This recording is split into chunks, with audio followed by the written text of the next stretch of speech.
Salam, biologiya tim test toplusu birinci hissədən vegetativ orqanlardaydıq və vegetativ orqanların qarşılıqlı həyat fəaliyyəti.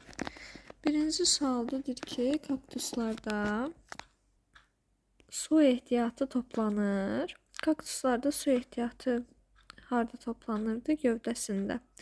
Yarpaqları isə tikana çevrilmişdi.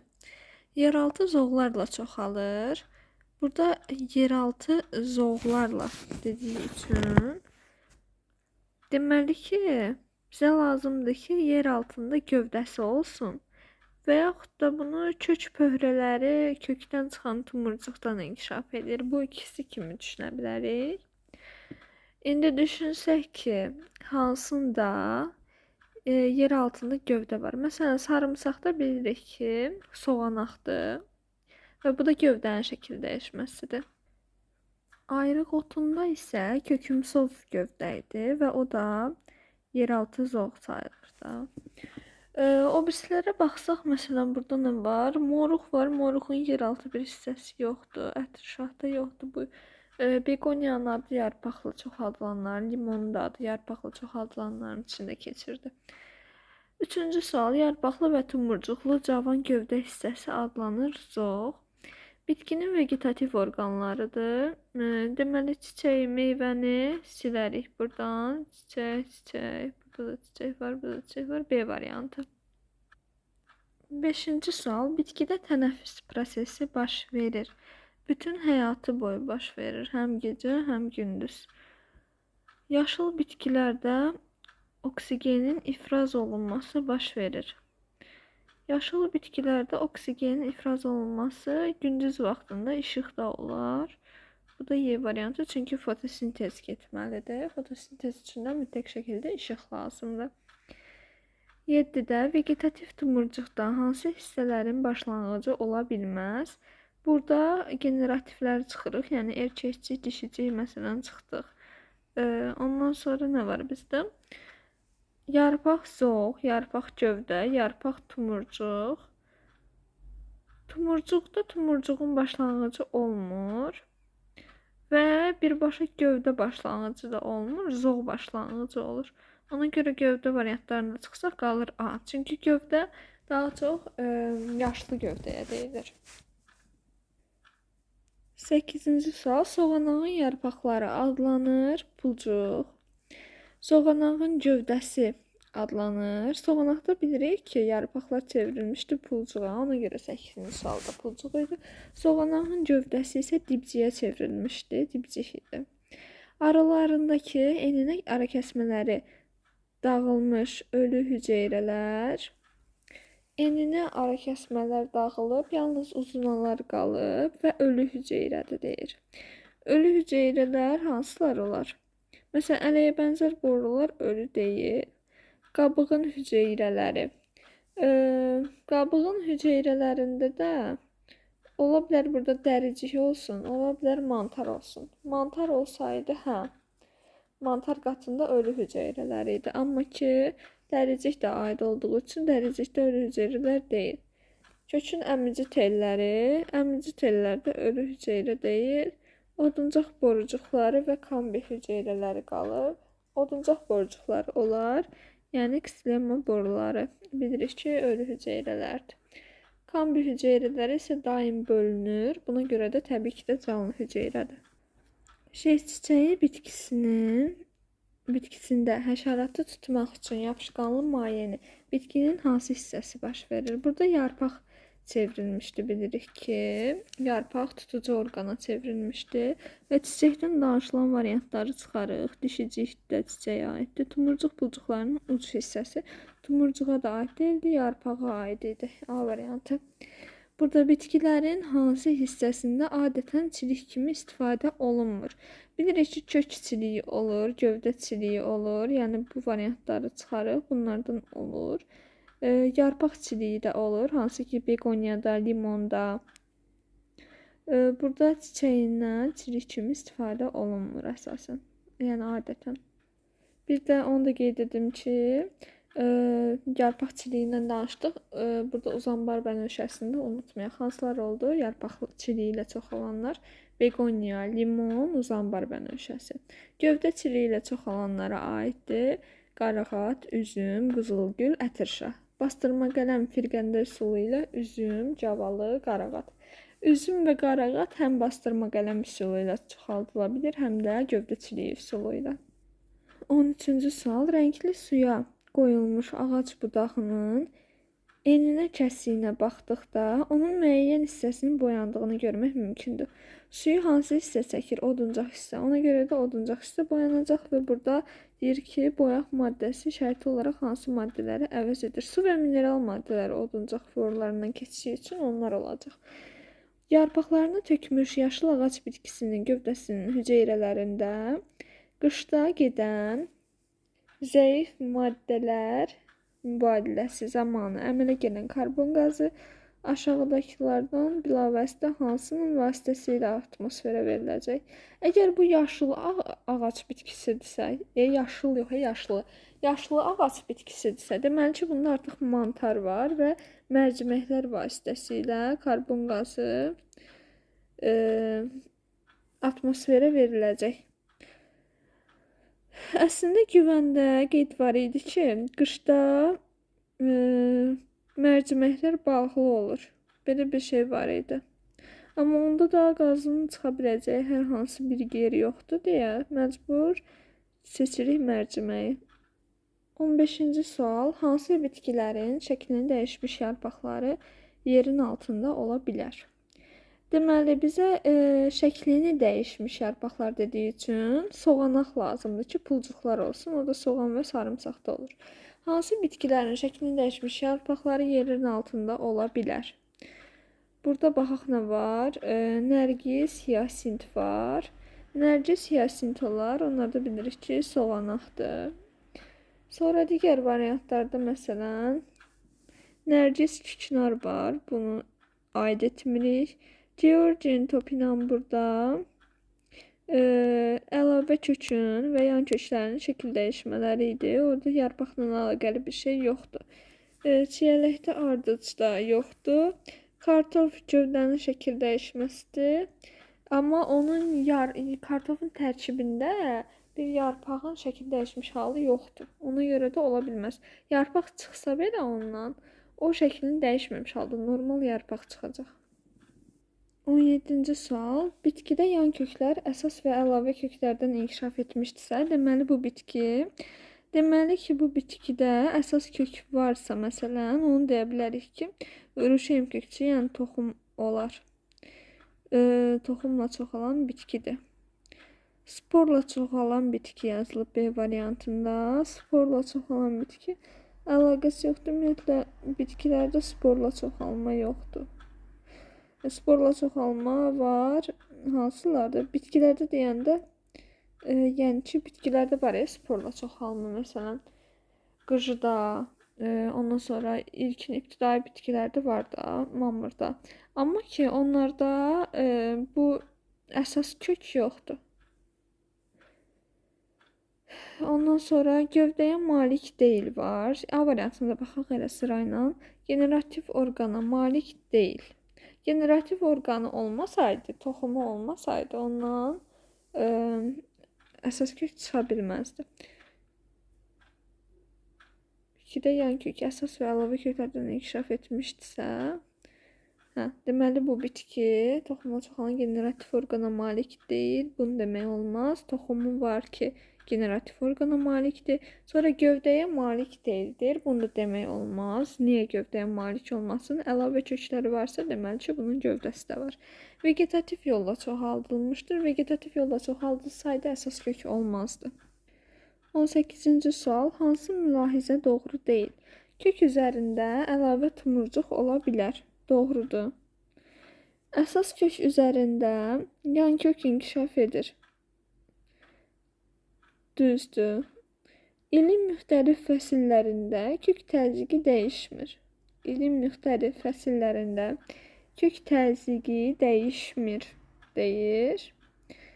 Kök təzyiqi əlbəttə ki, dəyişər. Niyə? Çünki qışda bilirik ki, bitkilərin çoxusu yarpaqlarını tökür ki, əlavə su buxarlandırmasın.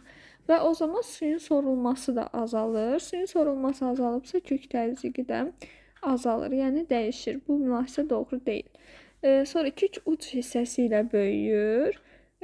Uc hissəsi ilə böyüyür deyəndə, yəni bunun deyə bilərik ki, düzgündür. Çünki kök üsküyünün üstündə törədici toxuma var ki, törədici toxuma. Törədici toxuma vasitəsilə, yəni bölünmə zonası vasitəsilə o uzunluğa böyüyür.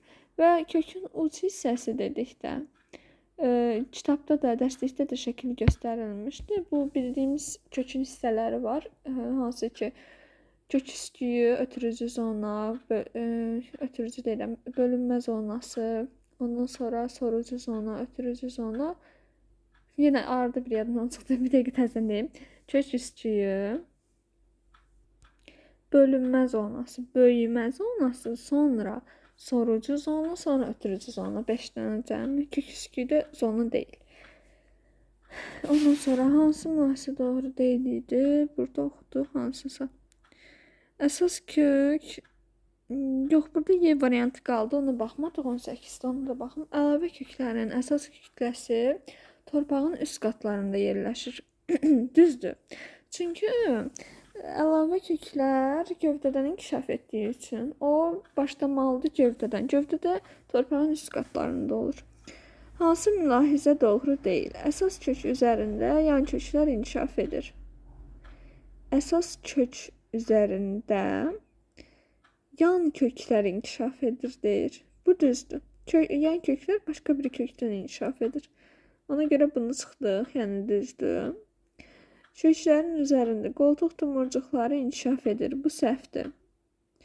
Cavab bunu götürür. Çünki köklərin üzərində əlavə tumurcuqlar olur. Kök üzərində əlavə tumurcuq ola bilər. Bu düzdür. Əmici tellərin ömrü qısadır. Düzdür. 10-20 gündür. Kök vegetativ çoxalmada iştirak edə bilər. Düzdür. Kök kiçiliyi vasitəsilə iştirak edə bilir. 20-ci sualda verilmiş təcrübədə hansı faktorun dəyişməsi çıxan qaz qabarcıqlarının miqdarına təsir etməz? Çıxan qaz qabarcıqları yaşıl bitkiyə su verilib. Burada qaz qabarcıqları yəqin ki, oksigeni demək istəyir. Deyir ki, hansı faktorun dəyişməsi çıxan qaz qabarcıqlarının miqdarına təsir etməz. Yəni, fotosintezə təsir etməz. Suyun temperaturu təsir edə bilər. İşığın şiddəti, çünki su çox əgər isti olarsa, qaynar olarsa, onda bitki yanar və onda qaz qabarcıqları da çıxmaz. İşığın şiddəti. İşığın şiddəti təsir edər ki, işıq nə qədər güclü olsa, fotosintez o qədər çox gedəcək. Bitkinin yarpaqlarının sayı. Bəli, bu da təsir edər ki, nə qədər yarpaq çoxdursa, o qədər qaz qabarcığı çıxacaq. Suda həll olunmuş CO2 miqdarı da təsir edəcək, çünki bilirik ki, fotosintezdə karbon qaz da lazımdır. Suda həll olunmuş karbon qazda. Şüşə qabın həcmi də cavab. Niyə? Çünki şüşə qabın həcminin heç bir adiyyəti yoxdur ki, bitki orada fotosintez edir. Yəni, digər variantlar dedikdə artıq o qalır. Həqiqətən də heç bir əlaqəsi də yoxdur. 21-ci sual göstərilən orqanlardan hansı kökdür? Almanın meyvəsi inkişaf edən orqan kök deyil, çiçəkdir. Kaktusda ehtiyac su toplayan orqan gövdədir. Georginin şəklini dəyişmiş vegetativ orqanları. Bəli, bu kökdür. Georgində əlavə və yan kökləri idi. Kök yumrularıdır. Georgində əlavə və yan köklərdir. Yəni C variantı. Noxudu dayağa bərkidən orqan. Bu yarpağın şəkilləşməsində noxudlərcədə bığcıq. Kartof bitkisinə ehtiyat qidan maddələr toplandığı orqan da gövdədir. 22-ci sual. Kök böhrələri nədir? Yarpaq çiliyi, kökün yerüstü. Ümumiyyətlə, kök böhrəsi nədir? Bilirik ki, gövdədir. Və nəyə görə elə adlanır? Çünki o kökün üzərində yerləşən vegetativ tumurcuqdan alınan bir çoxaldılma üsuludur. Yarpaq çiliyi deyil, kökün yerüstü dəyişməsi. Kökün yerüstü dəyişməsi deyil. Kök çiliyi deyil, zoğdur, bəli, gövdədir, zoğdur. Kökümsüz gövdə haqqında doğru mülahizələri müəyyən edin. Üzərində bilavasitə yan köklər çıxır. Kökümsüz gövdə deyir və bu gövdədir. Elə özü də deyib kökümsüzün gövdə olduğunu. Gövdədən hansı köklər çıxar? Əlavə köklər çıxar. İkinci düzdür. Bir niyə səhvdir? Yan köklər əlavə köklərdən çıxa bilər. Vasitə, yəni kökümsüzdən birinci əlavə kök, sonra əlavə kökdən də yan kök çıxa bilər. Amma bilavasitə birbaşa deməkdir. Və birbaşa çıxmaz. Sonra Georgində olur yazıb. Georgində kökümsüz deyil, Georgində kökümrüsüdür. Bu da səhvdir. İnci çiçəyində olur, bəli, inci çiçəyində də olur. Cavab 2-4 D variantı. 24-də şəkildə bitkilərdə baş verən proseslərdən birinin müəyyən edilməsinə dair təcrübə göstərilmişdir. Şəkildə göstərilən bitkini görürük ki, burada nə olub? Deyəsən bir yarpaq lampanın içinə salınıb, yoxsa lampa sadəcə bitkinin yanına qoyulub, belə bir şeydir. Yəqin ki, fotosintezi göstərmək istəyiblər burada. Ya da lampa deyil bu bəlkə də. Qazı yoxlamaq üçündür. Çünki bu kiçik nöqtələrə fikir verirsiniz. Üzərində kiçik nöqtə var. Bu yəqin ki, transpirasiyanı göstərmək üçündür. Böyük ehtimal, o da transpirasiyadır. Qabarcıqlar deyirəm. Nöqtələrdən bilirik ki, orada su damlaları var yəqin ki. Küləksiz və sərin havada güclənir. Xeyr, zəifləyər. Nə qədər isti hava olsa, o qədər də çox transpirasiya gedər. Yüksək temperaturda və küləkli havada güclənir. Yüksək temperaturda güclənər. Bu proses zamanı üzvü maddələr bitkinin köklərindən yarpağa doğru hərəkət edir. Bu proses zamanı üzvü maddələr bitkinin köklərindən yarpağa doğru hərəkət edir. Üzvü maddələr yarpaqlardan aşağı köklərə doğru hərəkət edir. Ona görə bu da səhvdir. Sutka ərzində intensivliyi dəyişmir. Xeyr, dəyişir. Səhər vaxtları, günəş çox düşən vaxtları çox qızdığı üçün yarpaqlar su buxarlandırır ki, özünü qorusun. Bu prosesin intensivliyi ilə kök təzyiqi arasında asılılıq təsvir mütənasibdir. Əgər transpirasiya artırsa, kök təzyiqi də artır. Ona görə düz mütənasibdir. Yəni cavab B-dir. Çünki yüksək temperaturda artsa da küləkli havanın təsiri tərsinə olar ki, küləkli havada su buxarlandırmağına ehtiyac qalmaz və yaxud da buxarlandıra bilməz. Ona görə də B-dir. 25. Şəkildə bir bitkinin fərqli üsullarla çoxalması təsvir olunub. Bu çoxalma üsulları ilə əmələ gələn K və L bitkiləri üçün verilən ifadələrdən hansı doğrudur? K bitkisi toxumla çoxalıb, L bitkisi isə yarpaqla çoxalıb. A-da yazılıb ki, L calaq üsulu ilə üsulu vasitəsi yaranıb. Yarpaq çilikdir, calaq deyil. Ona görə A deyil. B-də el ana bitkidən gen ardıcıllığına görə fərqlənir.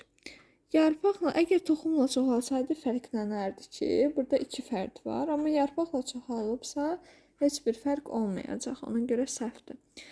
K firqəndə üsulu vasitəsilə yaranıb deyir. Firqəndə üsulu, xeyr, toxumla çoxalma firqəndə üsulu deyil. Generativ orqandan yaranır K. Düzdür. Generativ orqan toxumdur, toxumdan yaranır. Yəni rüşeym kökçüyündən. Y-də deyir ki, K ana bitkidən irsi xüsusiyyətinə görə fərqlənmir. Toxumla çoxalıbsa fərqlənir. Çünki burada bir ana fərd var, ata fərd var. Buna görə də fərqli zigot 2 fərqli qametin birləşməsindən əmələ gəlir. 26. Çiçəkli bitkilərin vegetativ orqanlarında baş vermir. Ekvator lövhəsinin yaranması baş verir. Ekvator lövhəsi deyəndə yəqin ki, nəzərdə tutur ki, meyoz zamanı və yaxud da meyozu yəqin ki, meyoz və yaxud da mitozu deyə bilər ki, ekvator lövhəsi yaranması. Hüceyrənin bölünməsi zamanı qız xromosomların qütblərə çəkilməsi. Qız xromosomların qütblərə çəkilməsi bu həm mitozda, həm meyozda baş verir. Və sualda deyir vegetativ orqanlarda baş vermir. Yəni generativ demir. Çiçəkdə baş verən bir şeyi götürməməliyik. Ona görə də meyozda olan bir şey seçməliyik cavab olaraq. C-də deyir bölünmə vətərinin yaranması. Bölünmə vətəri həm mitozda olur, həm meyozda olur. Hüceyrənin bölünməsi zamanı qütblərə 2 xromatidli xromosomların çəkilməsi bu meyozda baş verir. Mitozda olmur. Ona görə də cavab D. 27. Eyler-Venn diaqramına əsasən uyğun bəndləri müəyyən edin. Burada deməli calaqla çoxalma və çiliklə çoxalma verilmişdi. Davamlı baxaq. Cinsiyyət hüceyrələri iştirak etmir deyir. Cinsiyyət hüceyrələri hər ikisində iştirak etmir. Calaqla çoxalmada, çiliklə çoxaltmada vegetativ bir çoxalma üsuludur. Ona görə 5 gedir ortaya. Belə yazsam. Bir dəqiqə. Qələm götürüm. Deməli 5 ortada. 5 dedim mən. 1 demək istəyirəm, yoxsa 5 demək istəyirəm. Qarışdırdım. Cinsiyyət hüceyrələri iştirak etmir. 1 demək istəyirəm. 1 ortaya gedir. İkincidə bitkinin bütün növ vegetativ orqanlarından istifadə oluna bilər. Çiliklə çoxalmada həm kök çiliyi var, həm gövdə çiliyi var, həm yarpaq çiliyi var. Calaqla çoxalmada da istifadə oluna bilər. Calaqlardan, fərqli calaqlardan istifadə oluna bilir, amma kök calağı deyə bir şey yoxdur. Yəni əslində kökü torpaqda olan bitkiyə calaq olunur, amma kökünə calaq olunmur ki, gövdəsinə calaq olunur. Ona görə də 2 yalnız aiddir çiliklə çoxalmaya. 2 bu hissəyə gedir. Əsasən zoğdan istifadə olunur. Zoğdan daha çox istifadə olunur calaqla çoxalmadakı. Burada əslində zoğdan həm çiliklə çoxalmada istifadə olunur. Sadəcə əsasən sözünü dediyi üçün yazmaq istədim birinci tərəfə, amma ikinciyi yaza bilərik ortaya. Çünki hər ikisində zoğdan istifadə olunur. Kombinativ dəyişkənlik müşahidə oluna bilər. Kombinativ dəyişkənlik calaqla çoxalma və çiliklə çoxalma. Calaqla çoxalmada olur ki, 2 fərqli bitkini bir-birinə calaq edirlər. Ona görə də 4 ola bilər calaqla çoxalmada. Sonra 5-ci yeni kök sistemi yaranır. Yeni kök sistemi yaranırsa, bu çiliklə çoxalmadır ki, orada yeni kök sistemi yarana bilər. Çünki orada gövdə çiliyi də var ki, məsələn, yarpaq çiliyi də var ki, orada yeni köklər yaranır. Amma calaqla çoxalmada kökü hazır yerdə olan bir bitkidən istifadə olunur. Yeni bir kök sistemi yaradılmır. Sonra vegetativ çoxalma formasıdır hər ikisi. Deməli 1-3-6 cavab olmadığı üçün 3-ü əsasən olaraq bu tərəfə götürürük. Əsasən dediyi üçün. Çünki axı çiliklə çoxalmada həm zoğdan, həm yarpaqdan, həm kökdən istifadə olunur. Burada əsasən, yəni daha çox dediyi üçün, onda ola bilər ki, 3-4-ü birinci tərəfə götürək. 3-4, 1-6 olmalıdır. 2-5, 1-6 ortaya, 2-5. Ortada 3-cüdür. Bura 3-dür. Mən ortaya yazmışam. Eyler-Venn diaqramında elə bir şey bu sırayla yazıb. 1 yazıb, sonra 3 yazıb, sonra 2 yazıb. Yəni ortanı işarə eləyib 2 ilə. Və 3 ilə işarə edeyim. Deməli 3-4 oldu birincidə. 1-6 oldu üçüncüdə. Cavab deməli 2-5 oldu. Kənarda B variantı. 28-də əgər limon yarpağı yaş quma əkilərsə, onda hansı orqanlar əmələ gələr? Limon bilirik ki, yarpaq çiliyində istifadə olunurdu. Bunda əlavə kök əmələ gəlir yarpaqdan və daha sonra nə əmələ gələ bilər? Əlavə kök əmələ gələr birinci, sonra əlavə tumurcuq da əmələ gələ bilər yarpaq üzərində, yəni D variantı. 29. Fosfor gübrəsi çatışmadıqda bitkinin hansı orqanının inkişafı daha çox ləngiyər? Fosfor bilirik ki, çiçəyə lazım idi, yəni çiçəklə aid olan şeylərə də meyvəyə. Kökün üzərində aşağıdakılardan hansı olmaz? Kökün üzərində yan kök ola bilir. İkini götürərik. Əlavə kök kökün üzərində olmaz. Bir kökdən əlavə kök çıxmır. Əlavə kök yalnız gövdədən çıxır. Qoltuq tumurcuğu kökün üzərində ola bilməz, örtük toxuması isə ola bilər. Yəni 2, 4 cavab Y variantı. Bitkinin hər bir yeri örtük toxumasından örtülüdür. Ümumiyyətlə canlıların hər birinin üzəri bir örtüklə örtülü olur. Yəni bir hüceyrələrdə qılaf, çox hüceyrələrdə hər hansı bir örtük toxuması. 31-də bitkinin kökümsovla çoxaldılması hansı hissənin hesabına baş verir? Kökümsovla çoxalması gövdənin hesabınadır da, kökümsov gövdədir, zoğun hesabına deyə bilərik. Yəni Y götürə bilərik onda burada. Sonra kök vasitəsilə sorulmuş su və mineral maddələr hansı ardıcıllıqla yarpaqlara çatır? Birinci əmici tellərdən sorulur, əmici tellərdən sonra keçir ötürücü hissəyə, orada da oduncaq borucuqları olur, yəni 1, 2, ondan sonra oduncaq borucuqlarına getməmiş bir kökdən çıxmalıdır, axı ona görə 1, 4, 1, 4-dən sonra gedir oduncaq borucuqlarına, birinci gövdədən keçir, sonra isə yarpağa çatır. Yəni nə oldu? 1, 4, 2, 3 cavab da B variantı. Əliyə bənzər borular isə daşıyır üzvü maddələri. 33-də kökün əmici tellərinin fəaliyyəti azalar. Yarpaqların sahəsi böyüdükdə əmici tellərin fəaliyyəti artar ki, daha çox su sorulmalıdır. Ona görə bu səhvdir. Suyun buxarlanmasının intensivliyi artdıqda. Bu zamanda yenə əmici tellərin fəaliyyəti artmalıdır ki, daha çox su toplasın ki, o su buxarlana bilsin.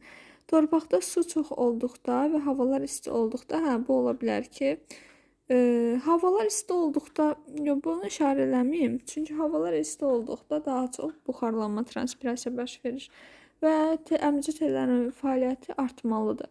Amma torpaqda su çox olduqda, fəaliyyəti bəlkə də stabil qala bilər ki, ona lazım olan qədər su sorar.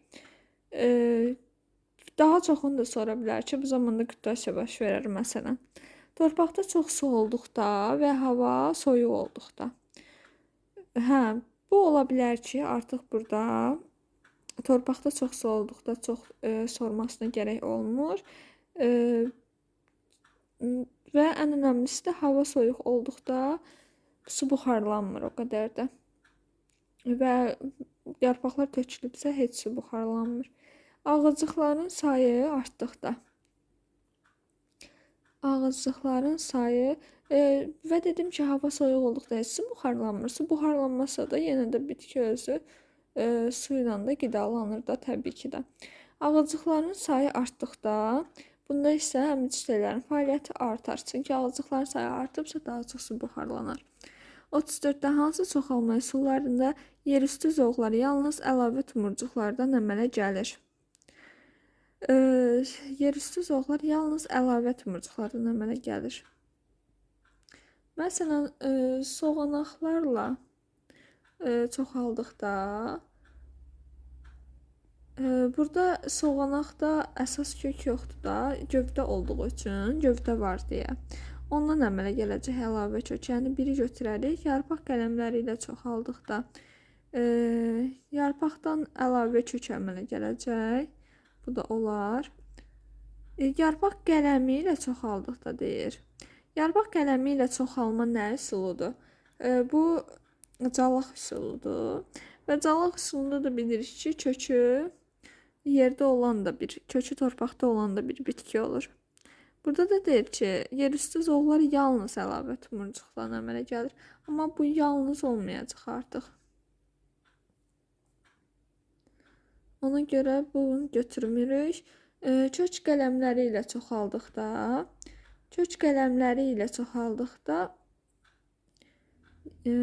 burada da bir calaq üsuludur. Yenə burada calaq üsulu olduğu üçün ola bilər başqa tumurcuqlardan da əmələ gəlsin. Və burada kökümsovlarla çoxalma var ki, kökümsovlar da gövdənin şəkilləşməsidir. Ona görə də bunun üzərində də əlavə tumurcuqlar olacaq. Yəni 1 və 4.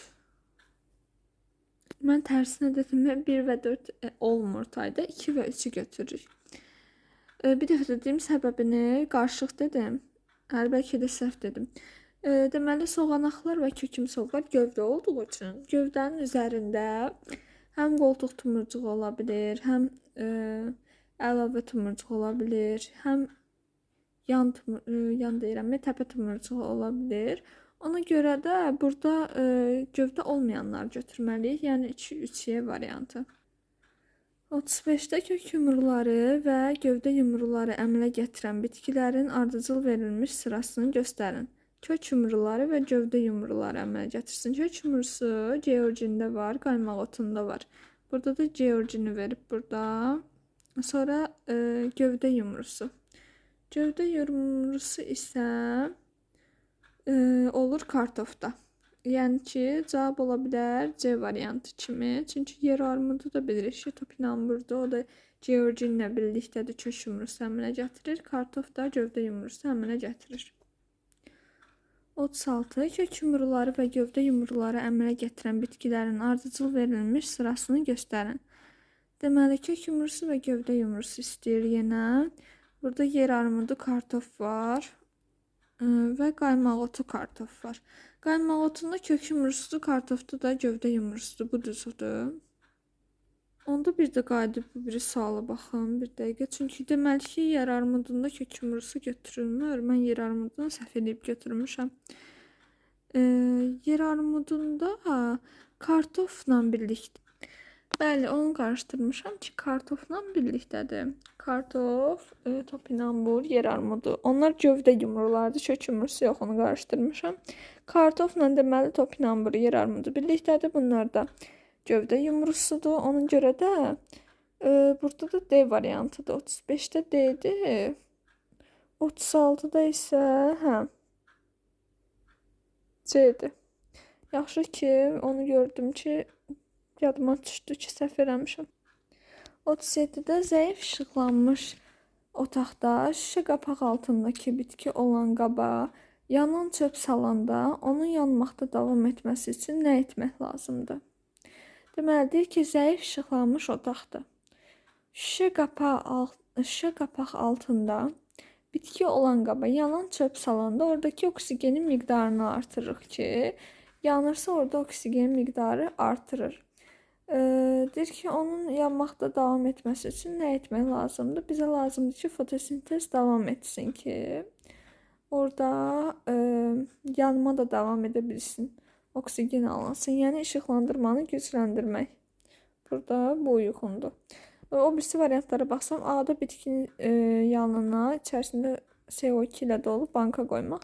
CO2 karbon qazıdır və o əksinə düz deyil, təsir eləyir, fotosintezə yaxşı təsir eləyir. Amma ki, zəif işıqlanma var deyə artıq burada onun təsiri o qədər də güclü olmayacaq. Sualda deyib ki, zəif işıqlanma var. İçində bitki olan qabı qaranlığa yerləşdirmək daha da fotosintezi zəif edəcək. Bitkinin yanına həngli su qoymaq əlaqəsi yoxdur. İçində bitki olan, burada da yəqin ki, karbon qazla görə yazmışdı C-ni, həngli su qoymağı. Amma yenə dedim ki, onunla çox da əlaqəsi yoxdur. İçində bitki olan qabı rütubətli, azotu bol olan işıqsız yerə keçirmək.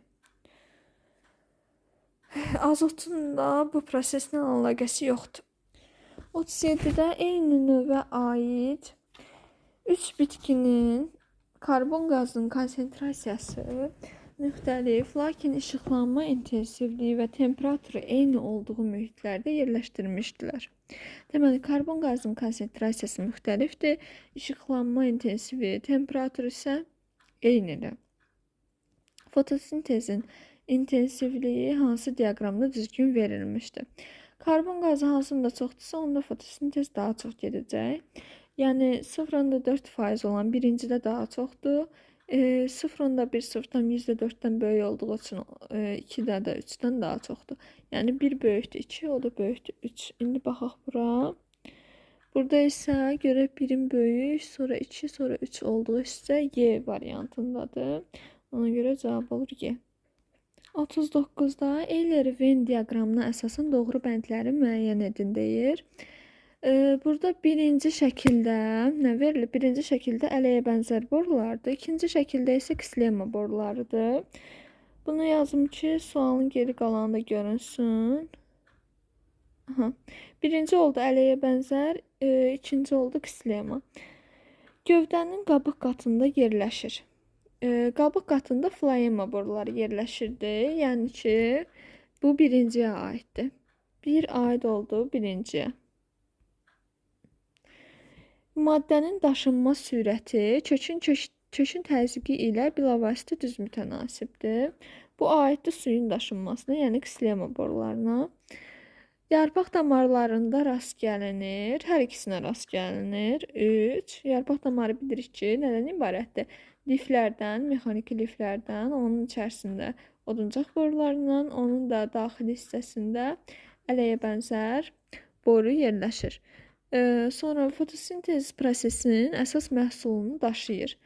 Bu ələyə bənzər borularda gedir. Üzvü maddə daşınması, yəni 4 də bura aiddir. Sonra qida maddələrini daşıyır. Bu hər ikisinə aiddir. Su da qida maddəsi sayılır. Maddələrin daşınma sürəti transpirasiyanın intensivliyi ilə düz mütənasibdir. Bu da transpirasiya nə qədər çoxdursa, o qədər çox su sorulmalıdır və o qədər çox su da oduncaq borularında daşınacaq. Bu da aiddir ikinciyə. Yəni necə oldu? 4-1 birinciyə, 3-5 ikinciyə, 2-6 da bura. Cavab oldu A. 40-cı sual. Hansı sırada sadalanan bitkilər arasında zoğun şəkil dəyişmələrinə malik olanların sayı kökün şəkil dəyişmələrinə malik olanların sayından çoxdur? Burada gecitkəni baxaq. Deməli, kökün şəkil dəyişmələrinin üstünə gəlin plus qoyaq. Sonra nə deyirdik? Zoğun şəkil dəyişmələrinə isə çıx qoyaq, ondan bilərik. Gecitkəndə kökümsovdur. Ona görə bu kökümsovdur nədir? Gövdənin şəkil dəyişməsidir. Buna çıx qoyduq. Çuğundur. Çuğundur kökün şəkil dəyişməsidir. Meyvə kökdür. Buna üstə gəl qoyaq. Sarımsaq soğanaqdır. Gövdənin şəkil dəyişməsidir. Turp. Turp çuğundurla birlikdə gedirdi. Bu aiddir meyvə kökə. Bu da kökün şəkil dəyişməsi. Georgin. Georgində kök yumrusuna aiddir. Kökün şəkil dəyişməsidir. Burada da bizdən nə soruşurdu? Deyirdi ki, çıx çox olsun üstə gəldən. Düzdür? Hə, çıx üstə gəldən çox olsun. Burada görürük çıx 2 dənədir, üstə gəl 3 dənə. Ona görə daha azdır. Deməli bu variant deyil. Sonra dəvədabanı. Dəvədabanında hansı idi?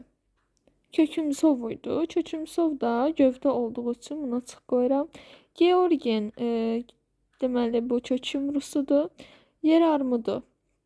Yer armudu topinambur, kartofla birlikdədir. Gövdənin şəkil dəyişməsidir. Zəfəran, gladiolus bunlar nə idi? Bunlar da soğanaqlı yumrulara aiddir. Yəni ki, bu soğanaqlı yumruda gövdənin şəkil dəyişməsidir. Ona görə bunu da çıx qoyuram. Sonra da çuğundur. Çuğundur da kökün şəkil dəyişməsidir ki, meyvə kökdür. Yəni burada gördük 3 dənə çıx var, 2 dənə isə üstə gəl var. Həqiqətən də çıxların sayı üstə gələn sayından çox oldu.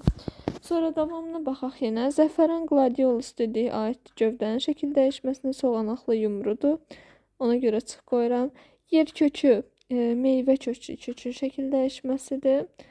Burada əslində yer kökünü yuxarı hissədə hissəsi də gövdənin şəkil dəyişməsidir. Ona görə bu yarım üstəgəl götürə bilərik bunu. Georgin. Georgin kök yumrusudur. Yəni kökün şəkil dəyişməsidir. Bu da üstəgəl qoyuruq. Nərgiz, hiyasint bilirik ki, gövdənin şəkil dəyişməsidir. Soğanağa aiddir. Buna da çox gedir. Əslində deməli bu variantı da yer kökünün böyük hissəsi meyvə kök olmasaydı bu variantı da götürə bilərdik. Və yaxud da belə götürə bilərik ki, burada deməli neçə dənə çıxımız oldu? 1, 2, 3 dənə çıxımız oldu ki, yer kökü ilə birlikdə. Neçə dənə üstəgəl oldu? 2 dənə üstəgəl oldu. Yəni ki, yenə də çıxın sayısı gələn sayından çox olduğu üçün onda gərək ölçüsünə görə götürək ki, hansında ölçü nə boydadır. Sonra turp. Turp nəyin şəkil dəyişməsidir? Meyvə kökdür. Kökün şəkil dəyişməsidir. Kartof gövdənin gövdə yumrusudur. Qaymaq otu Georginlə birlikdə idi. Qaymaq otu nə idi? Kök yumrusudur. Kökün şəkil dəyişməsidir. Çuğundur da meyvə kökdür. Kökün şəkil dəyişməsidir. Sonra qaymaq otu yenə dedik kökündür. İnci çiçəyi kökümsovdur. Yəni gövdənin şəkil dəyişməsidir. Georgin kök yumrusudur. Yer armudu topinambırda gövdənin şəkil dəyişməsidir. Burada da sayı bərabər oldu. 41-də törədici toxuma əsasən harda olur? Törədici toxuma kombidə olur, düzdür. Kombiyə üstəgəl qoyaq. Sonra gövdənin təpə hissəsində. Gövdənin təpə hissəsində törədici toxuma olur, təpə meristemi olur. Bu da düzdür. Taxılların buğum aralarında olur.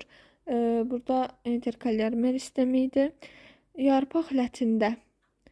Yarpaq lətində törədici toxuma olmur.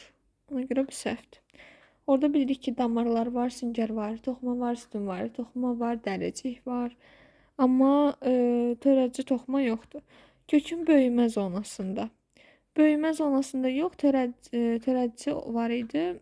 Bölünmə zonası desəydi olardı. Yəni cavab 1, 2, 3.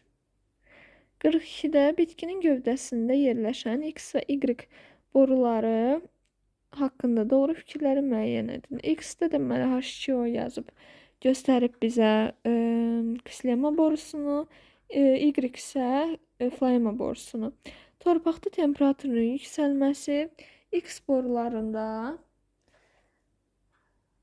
maddələrin daşınma sürətinə mənfi təsir edir.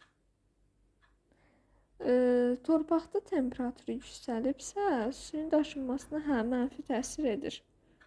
Düzdür, çünki onda ola bilər ki, bəlkə də bitki ziyan görsün. Biri götürə bilərik X-a. Y-də deyir ki, doğru fikirləri müəyyən edin. Yox, belə işarələməliyik, doğrudursa. 2-də Y floema boruları olub, qabıqda yerləşir, düzdür. Bunu da götürürük. Y ilə üzvü maddələr hərəkət edir, düzdür. Y bitkinin yeraltı qidalanmasını təmin edir. Bu səhvdir. Yeraltı qidalanma, yeraltından qidalanma suyun sorulmasıdır. X ksilema boruları olub, oduncaqda yerləşir. İndi fikirləşirəm ki, yer altında da qidalanma olur axı. Yer altında qidalanma olur. Amma ki, bu hansı ki kökün uc hissəsində biz orada floema borularını görmürük. Kökün yuxarı hissələrində ola bilər ki, floema boruları olsun. Yəni, deməli bunu götürmədik. X ksilema boruları olub, oduncaqda yerləşir, düzdür.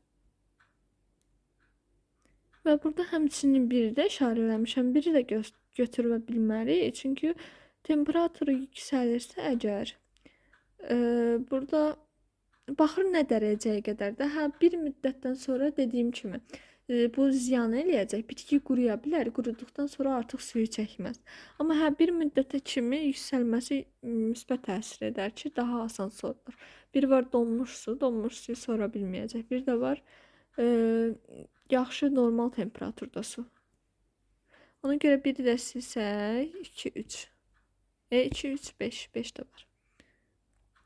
43-ə baxaq. Deyir ki, uyğun olmayan mülahisələri müəyyən edin. Süngərvari toxuma əsas toxumadır, düzdür.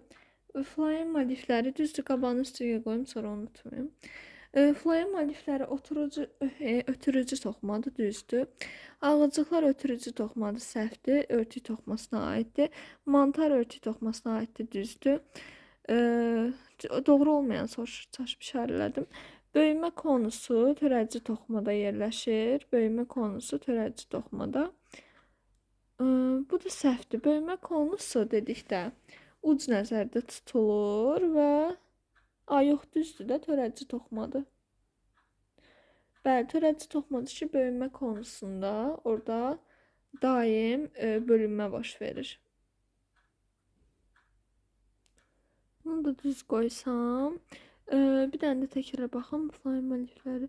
Floema lifləri deyil, floema boruları demir ki, səhv oxumuşam. Floema, yəni boruları fikrimdə tutmuşam. Floema boruları da ötürücü toxumaya aiddir. Amma floema lifləri mexaniki toxumaya aiddir. İndi burada cavab oldu nə? Düzgün olmayan istirdi də. 2, 3. 44-də verilmiş mülahisələrdən hansılar düzgündür? Dibcik, kökümsovu. Deyir ki, dibcik, kökümsovu olan bitkilərə aiddir. Dibcik kökümsovu olan bitkilərə mi aiddir? Bəli, dibcik soğanaqda yerləşirdi. Soğanağa aiddir, kökümsova yox. Ona görə də birinci səhvdir. Soğanaqlı, burada düzgün olan deyirdi deyə işarələmirəm. Soğanaqlı və kökümsovlu bitkilərdə pulcuq şəkilli yarpaqlar olur. Soğanaqlılarda olur, amma kökümsovlularda olmur. Kartofun yumruları yeraltı zoğların uç hissəsinin genişlənməsindən əmələ gəlir. Yeraltı zoğların uç hissəsinin genişlənməsi düzdür. Meyvə kökdən bilavasitə, yəni 3 işarələyirəm düz olduğu üçün. Meyvə kökdən bilavasitə əlavə kök inkişaf edə bilməz.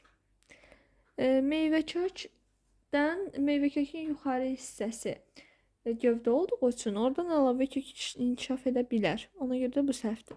Kökün böyümə zonasında tam formalaşmış kök borularına rast gəlmək olar. Bundan əvvəlki bölmədə də belə buna oxşayan bir sual var idi. Formalaşmış borular dedikdə bura aiddir. Sorucu zonada artıq formalaşmış olur. Sorucu zona, ötürücü zona onun yuxarısında formalaşmış olur. Onun aşağısı isə formalaşmamış olur. Ona görə də bu da səhvdir. Sonra yan köklər bilavasitə kökümsovdan çıxa bilər. Kökümsov gövdə olduğu üçün gövdədən yan köklər bilavasitə çıxa bilməz. Yenə bir variant qaldı. Görün burada hansını səhv eləmiş ola bilərəm. Bir də baxaq. Dibcik kökümsovu olan bitkilərə aiddir. Səhvdir bu. Soğanaqlı və kökümsovlu bitkilərdə pulcuq şəkilli yarpaqlar soğanaqlılarda olur, kökümsovlarda olmur. Meyvə kökdən bilavasitə əlavə kök inkişaf edə bilər. Bilməz. Bilməz deyir. Bilməzsə səhvdir. Əlavə kök inkişaf edə bilər. Çünki dedik, məsələn, kökün yuxarı hissəsi, yer kökünü nəzərdə tuturam, yuxarı hissəsi gövdədir. Kökün böyümə zonasında tam formalaşmış kök borularına rast gəlmək olar. Bu da səhvdir, 100% səhvdir bu. Yan köklər bilavasitə kökümsovdan çıxa bilər. Kökümsov da gövdə olduğu üçün ondan əlavə köklər çıxacaq. Cavaba baxım indi. Cavabda da yazılıb 2, 3. Deməli ki, biz kökümsovlu bitkilərdə pulcuq şəkilli yarpaq olur. Amma niyə olur? Ona da bir araşdırın baxın. Və kökümsovun pulcuqları haqqında nə güvən materialında bir şey yoxdur, nə də ki dərslikdə yoxdur. Ona görə də indi baxacağım başqa mənbələrdən də, gələn videolarda deyəcəm onu. Ki, necə oldu bu sualda? İkinci. 46-da uyğunluğu müəyyən edin. Əsas kök, əlavə kök və yan kök verilmişdir. Kökümsovdan inkişaf edir. Kökümsov gövdə olduğu üçün əlavə kök çıxa bilər. Ona görə də ikinciyə A gedəcək. Əlavə kökdən inkişaf edir. Əlavə kökdən yan kök inkişaf edə bilər. B. Ruşeym kökçüyündən inkişaf edir. Bu yalnız əsas kök. Gövdədən inkişaf edir. Gövdədən inkişaf edir əlavə köklər. Yəni bu da gedir bura. Əsas kökdən inkişaf edir. Bu da toxuma aiddir. Əsas kökdən toxumdan əsas kök inkişaf edir. Əsas kökdən isə nə inkişaf edə bilər? Köklərdən yan köklər çıxır. Hər hansı bir kökdən yan kök çıxa bilir. Arada deyəsən 45-ci sual qaldı. Qayıdım ona. Hansı bitkinin yeraltı şəkil dəyişməsindən bilavasitə yan kök çıxmır? Yan kök çıxmaması üçün bu gövdənin şəkil dəyişməsi olmalıdır. Məsələn, kartof və görək bu nədir? Topinambur ikisi gövdə yumrusudur. Gövdənin şəkil dəyişməsi də onlardan çıxmayacaq. Son 2 sual qaldı. 47-də torpaqdan sorulmuş suyun tərkibindəki hidrogen atomlarının bitkinin ötürücü toxumaları ilə hərəkət etmə ardıcıllığı. Deməli, burada torpaqdan sorulubsa, artıq bu sorucu zonadan keçib, yəni sorucu zonu və yaxud da əmici tellərdən deyə bilərəm ki, keçir. Burada əmici tellər olsaydı, onu da götürə bilərdik, amma olmadığı üçün kök borcuqlarını birinci götürürük, sonra oduncağa gedir, oradan da yarpağa gedir. Yəni elə 1-2-3 sırası ilandır. Sonra baxaq 48-ə fotosintez prosesində yarpaqlarda əmələ gəlmiş qlikozanın tərkibindəki karbon atomlarının bitkinin ötürücü toxumaları ilə hərəkət etmə ardıcıllığı. Burada ələyə bənzər gedəcək, lakin yarpaqda əmələ gəldiyi üçün birinci yarpaqdakı ələyə bənzər, sonra gövdəyə, sonra kökə gedəcək. Yəni 2, 3, 1. Vegetativ orqanlarda dim test toplusunda bitdi. Burada sağ olun, gələn videolarda görüşərik. Hələlik.